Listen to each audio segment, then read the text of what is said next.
Welcome to It Takes Two. I'm Blair. I'm Chris. And today we'll be talking about Real Housewives of Potomac, Season 8, Episode 13. How do y'all feel about this season? I just got a question. How do you feel about this season? Because, truth be told, I'm looking forward to the reunion. The reunion will make this season worth it. If the reunion is good, I'll be like, okay, good. We got some, we crossed some T's, dotted some I's. But so far, my first time, maybe my second time watching the full season of Potomac, I just feel like y'all could have done better this season. Yeah. But we still here.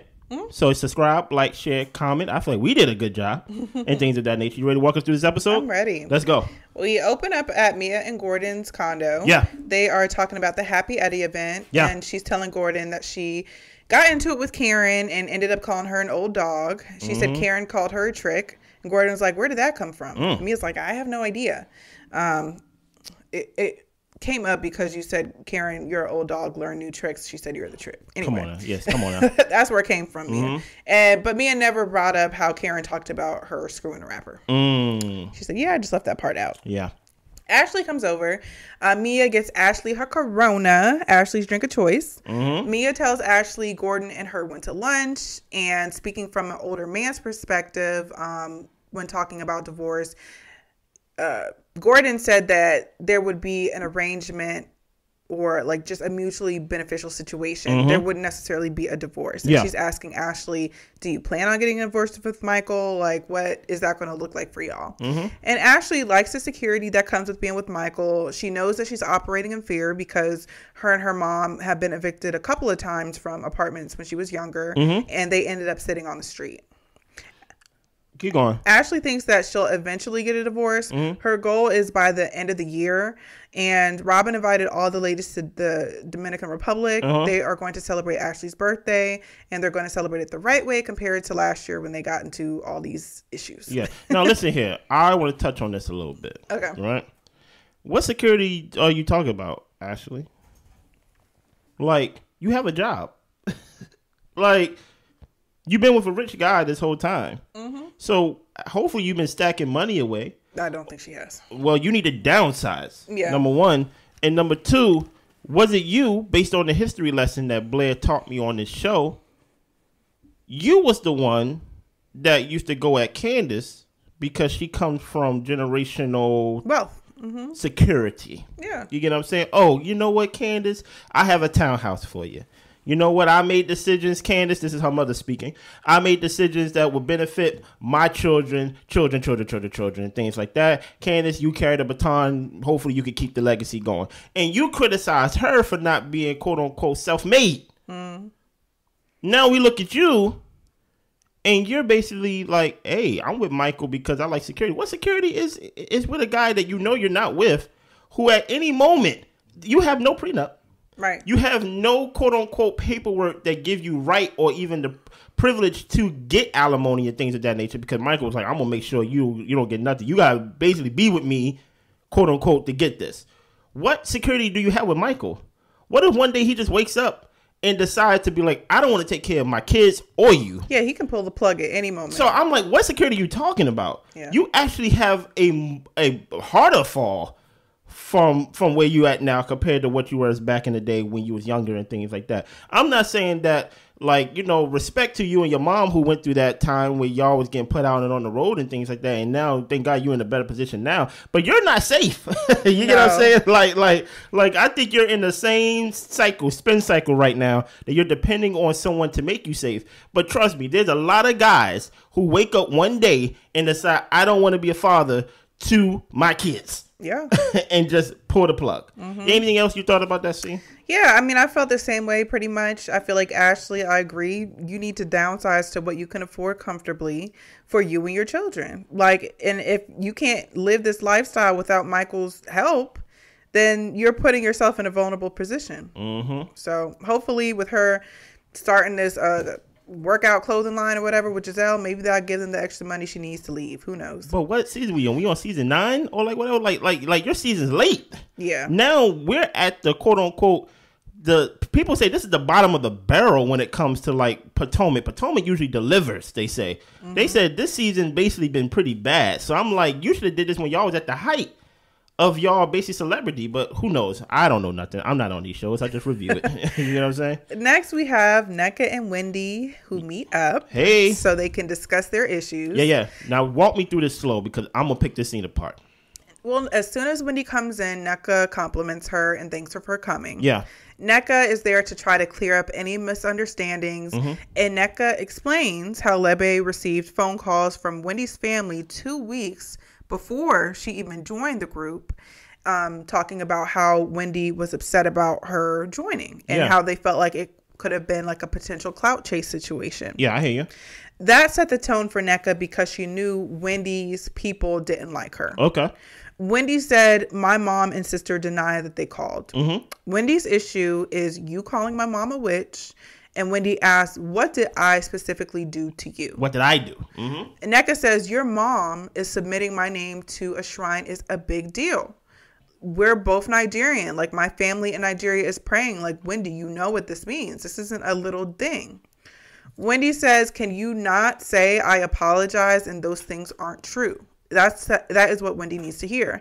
And NECA apologizes. And NECA says the issues from day one have been troubling. NECA has been deeply impacted as well as her family. Wendy says, so have I and so have my kids. When you call their grandma a witch, it reverberates through the lineage. Wendy is moving forward. They can coexist. And that's all Wendy has for her. Wendy knows that NECA does not want peace. NECA starts to cry, as Wendy walks off because Wendy knows what her family did, but she's just not willing to state it. How did you feel about this scene, Blair? I'll let you go because I'm gonna be a minute. Well, NECA called the meeting for them to come together. Teach me. And I thought she was going to call it to come to apologize. NECA didn't start with an apology. She started with a let's clear up any misunderstandings. I don't think that was a way to open it up because you're kind of putting the fault on Wendy as well. You're making it even like, hey, these are some things that we need to work out, where it's just like, NECA, you brought this up and out, whether it's true or not, which I do believe is true, but you brought this out to her and you want to be cool with her, but you're not willing to apologize being the first thing that you say. The first thing you say is defense of yourself. So how is Wendy supposed to approach that?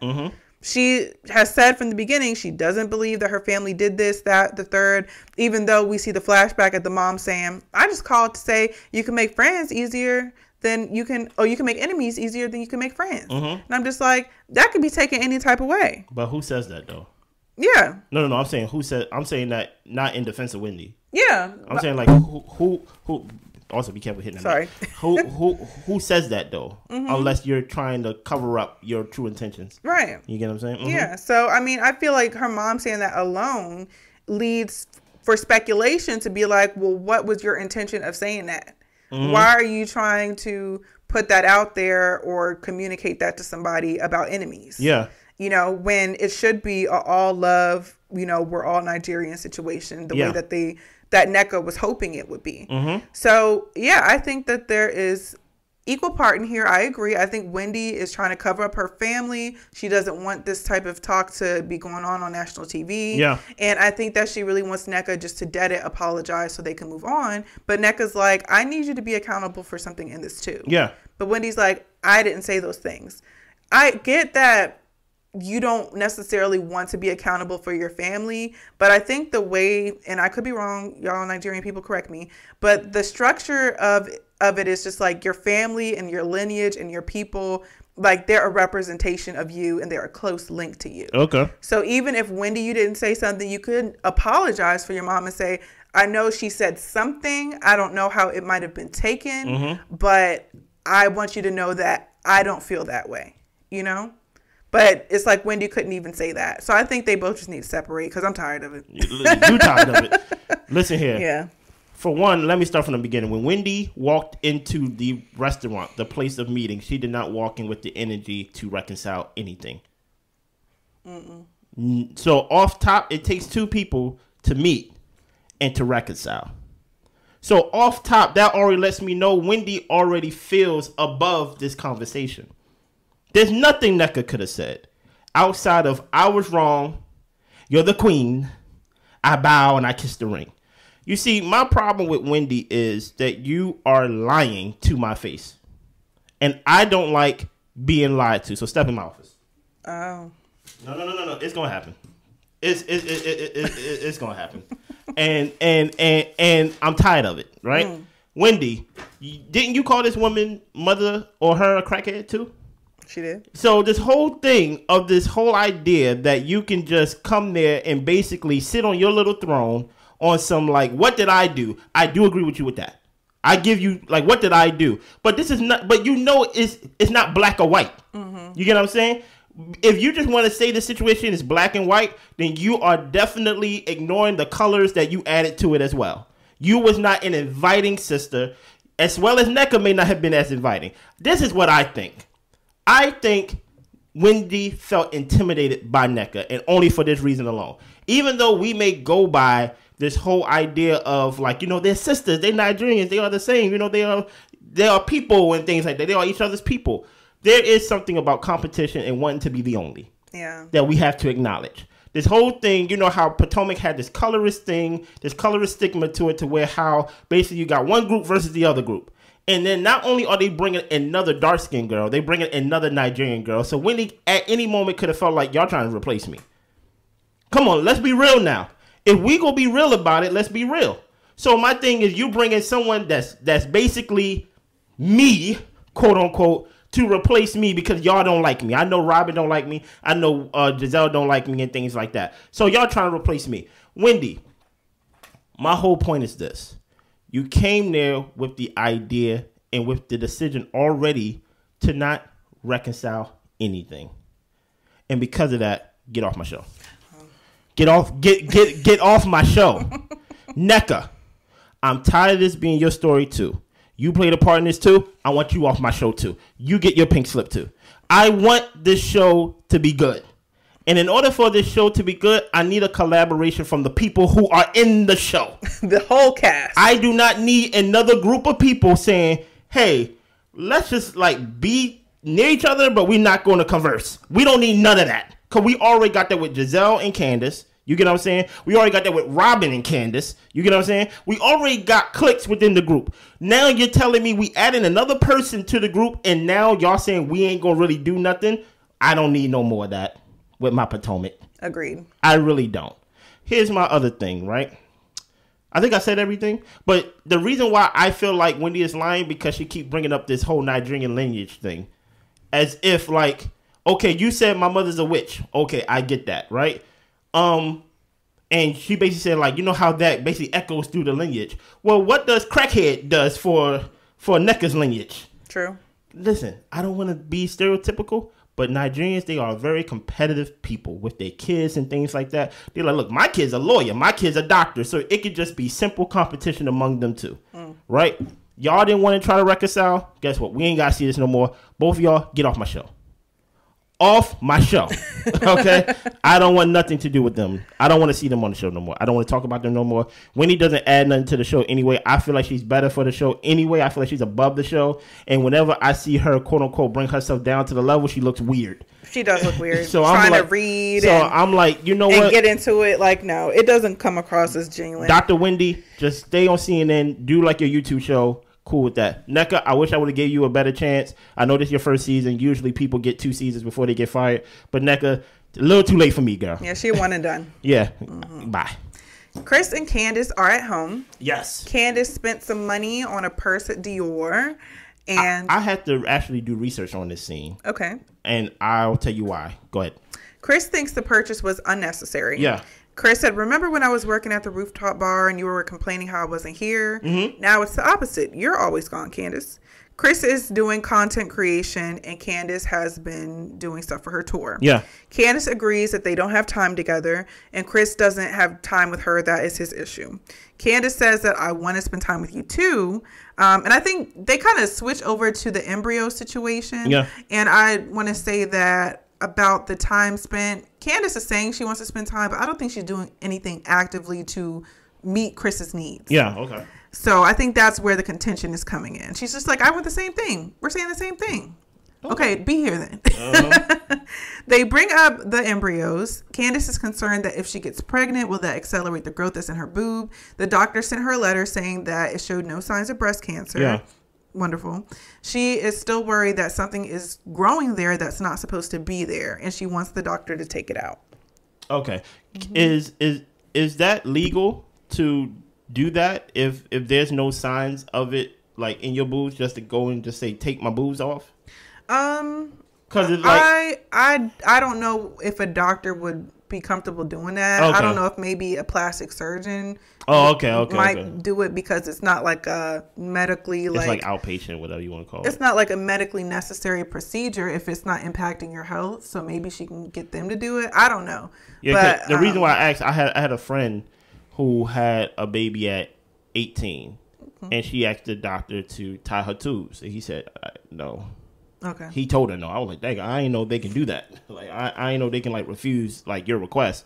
And he basically said, like, you're too young. Okay. To basically make that big of a decision. Right, but another doctor might have said okay. Oh, okay. So basically, it's basically preference. It's basically on the doctor's, if he's willing to do it, but it's not like something that's legally, things like that. Yeah. I had to research this scene because I had to really look back at some, like, prior seasons to see, do Candice respect Chris? You're asking me? Yeah. Because I'm like, not in the way she speaks to him. I'm in the middle all the time. I'm in the middle. Okay. I feel like she does respect her husband, but Candice, I feel like, has a hard time just like showing respect to people in general. Okay. So like it's not just Chris. Him. Okay. I just think when people like come at her, like she's going to lash out. Okay, because I'm very confused. That's why I'm not trying to cut you off, because I was like, I don't feel like. Have you ever been around a married couple and they just like the way they talk to each other? You're just like, dang, do y'all like each other? But it's just how they talk. Yeah. I had to look up other scenes and be like, do they just communicate this way to each other? And apparently, I guess this is how they do. Yeah. You get what I'm saying? Very, she tell him shut up and things like that. But I'm like, that's just how they talk. It would make me uncomfortable. Yeah. You get what I'm saying? But I feel like you hit the nail on the head with basically she's trying to busy herself because now that Chris is a little bit more free, he probably like, hey, what about babies? You know? And she's like, whoa, I don't really want to be a mother right now. So second leg of the tour. Yeah. You know what I'm saying? But I will say this, though. She could help, because I feel like she shaded Chris a little bit. Where she was like, he don't have a job. He be like on YouTube. What do you call them things? She know what an influencer, a content creator is because she's an influencer. You get what I'm saying? She may try to call herself a singer or an inspiring actress. But based on her following, she's an influencer and things like that. But no, hopefully they work it out. But I was just very confused. I'm like, dang, Candice, like, why are you talking to Chris like this? But to your point, you said like she just talks to people like this. Yeah. Oh well. And I wouldn't say like all, like I feel like Candice talks to people like fine, but I think like if it's a question or like a challenge, authoritative or something, or like that? Even if it's just like I need you to do something differently. If she disagrees, she's going to be vocal in her disagreement. She's not just going to say I hear where you're coming from and be diplomatic about it all the time. Yeah, I was very confused. I was like, this just feels kind of nasty. Yeah. I was very confused. At Gizelle's house, it is her oldest daughter, Grace's graduation. Hello, Grace. She's there with the younger, the twin sisters. Yeah. They gift her a book of photos from when she was younger, and Gizelle is telling Grace how proud she is of her. We see her walk across the stage, get her diploma. They have like a family like dinner get together, and we see Gizelle crying during the family celebration. Yeah. I think this was their effort to show us, see, this is the soft side of Gizelle. Gizelle's human. Giselle has emotions. You ain't like that? No, because I'm just like, we've always seen her be a good mom and be considerate and caring for her daughters. And I feel like that's all she cares about. She don't care about nobody else. And that was never in question with y'all. No. Everything else with Gizelle, y'all just don't like. Yeah, I mean, because Gizelle was over there telling her daughter, I prepared you for this mean and cruel world and all this type of stuff, and you're going to go out there and you're going to do great. But I'm just like, if you have a daughter that you know, like, the world can be mean and cruel, and maybe this is a reach, but I feel like... You about to reach. But I feel like, as a woman around other women, why would you want to be the mean and cruel to other women you're around? If you know your daughter might encounter that in the world, why would you be that to somebody else's daughter? You know? But hey, On the show? Oh, yeah. I see what you're saying. Mm-hmm. Oh. Well, NECA, Robyn, and Mia meet up. Yeah. Mia and Karen are good because she knows what she's dealing with. She thinks Karen acts different around different people, and she felt like Karen was acting out because she was around Wendy. And I'm like, Karen is middle of the road. Like, she don't act no type of way because of anybody.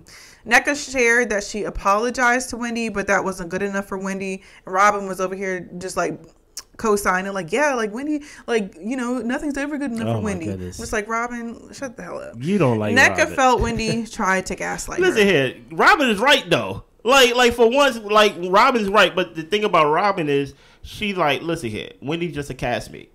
Robyn can talk to Wendy. She don't really like her. You get what I'm saying? But it's the whole idea of like, yo, Robyn was right. Like nothing's gonna be good. Like NECA, you was never going to, quote unquote, in my opinion, based on how this went down, you was never going to be friends with Wendy.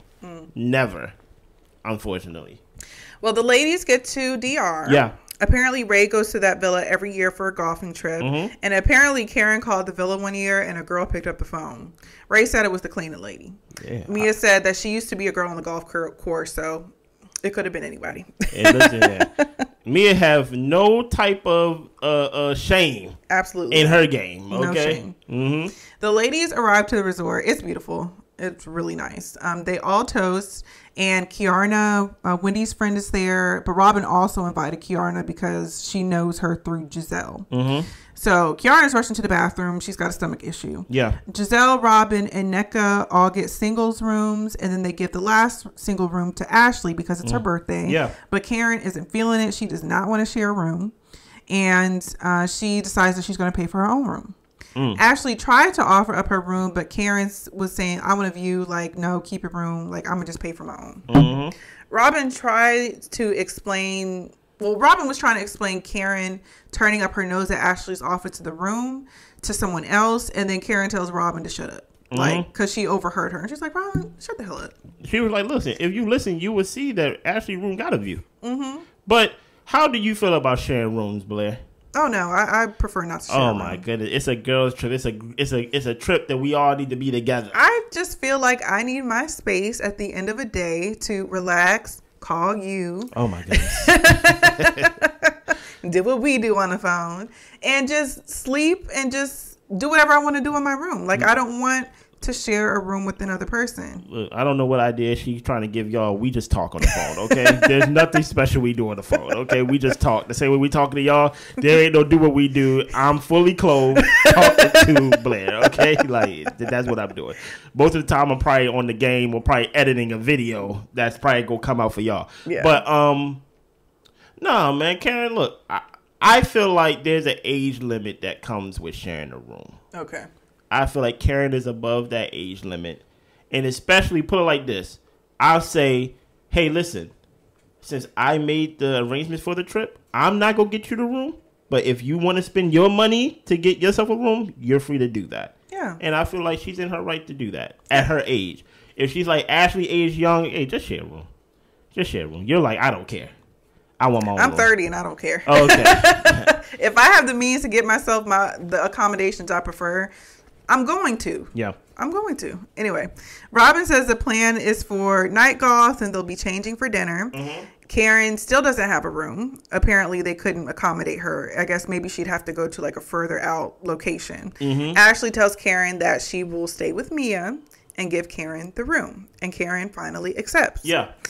Gizelle goes and checks on Kiarna and asks her how she's doing. And Gizelle knows Kiarna through her friend Cal. And she's been visibly sick. And Gizelle was shocked that Wendy hadn't checked on her at any point. This would be your friend. But I see how you treat your sisters, your Igbo sister, you know what I mean? But now your friend is there. And I haven't seen Wendy in a scene with her. Yeah, I haven't seen Wendy really talking to her, like hanging out with her, going to her room, chilling in the room and just kicking it with her. Like, yeah, that I didn't like that. I get bad vibes from Wendy. I'm not even going to hold you. I get bad vibes. And this is I get bad from the character she portrayed. Okay. Because I think that's my big issue with Wendy. I don't think this is her. You get what I'm saying? I think she becomes this character so she could try to fit in on this show. And that's why I'm like, I don't like you on the show.